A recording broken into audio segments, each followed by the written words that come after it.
কেউ পরিযায়ী শ্রমিক আসলে প্রথমে যে কাজটা আমরা করবো তারাতে 5,000 টাকা দেবো, তাকে খাদ্যসাথী কার্ড বানিয়ে দেবো। এটা ডিএমকে বলা হয়েছে, বিডিও সমস্ত সিএস নিজে দায়িত্ব নিয়ে মনিটরিং করবে। এটা হাতে সঙ্গে সঙ্গে খাদ্যসাথী কার্ড, স্বাস্থ্যসাথী তার পরিবারের জন্য কার্ড। তাদের যদি নিজেদের বাড়ি থেকে ঠিক আছে, বাড়ি না থাকলে কমিউনিটি কিচেন সেন্টার, এবং তাদের ছেলে মেয়েরা অর্ধেক পড়াশোনা অবস্থায় বছরে ফিরে আসছে, সুতরাং তাদের স্থানীয় যে সমস্ত স্কুলগুলো আছে গভর্নমেন্টের, এইসব স্কুলগুলোতে ভর্তির ব্যবস্থা করে দেওয়া, যাতে বাচ্চাদের শিক্ষার কোনো প্রবলেম না হয়, ছেলে মেয়েদের পড়াশোনার সুবিধা এবং শিক্ষার ধারাবাহিকতা বজায় রাখার জন্য।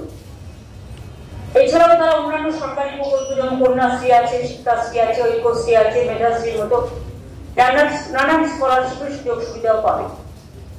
এই প্রকল্পের সুবিধা কারা পাবেন? বাংলায় যে 22,40,000 পরিযায়ী শ্রমিক ভারতবর্ষের অন্যান্য রাজ্য এবং বিদেশে কাজ করছে, এবং যারা আমাদের পরিযায়ী শ্রমিক সংক্রান্ত যে পোর্টালে নাম নথিভুক্ত করেছে, তারা এই সমস্ত সুবিধা পাবে। কিন্তু অনেকে আছে যারা হয়তো নাম নথিভুক্ত করেনি, তারা নথিভুক্ত করতে পারে। এটা অনলি বাংলার পরিযায়ী শ্রমিক যারা বাইরে আছে বা অন্যান্য রাজ্য থেকে কর্মসংস্থান হারিয়ে ফিরে আছে, তাদের জন্য, তাদের নিজে পায়ে দাঁড়ানোর জন্য। এটা অন্যান্যরা যারা আছে তারা কিন্তু নয়, কারণ তারা তো কাজ করছে অলরেডি।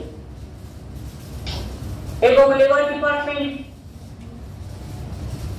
টোটাল ডিপার্টমেন্ট হিসেবে কাজ করবে, এবং সর্বোপরি এটা সিএসসি কে মনিটরিং করবে।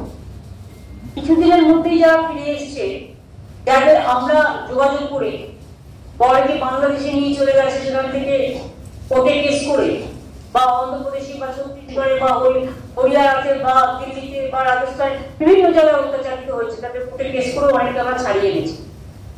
এর মধ্যে আমাদের প্রায় 2,730টা পরিবার আছে। এটাকে যদি আপনি 4-5 জন করে এক একটা পরিবারের সংখ্যা অনুযায়ী যোগ করেন, তাহলে মোট 10,000-এর বেশি লোক কিন্তু আমরা নিয়ে এসেছি অলরেডি। বাকি তো অনেকে নিতে আসছে, নিজেরাও এই পোর্টালে অ্যাপ্লাই করতে পারেন। এই পোর্টাল অনুযায়ী তারা প্রথমে এসে নথিভুক্ত করবে।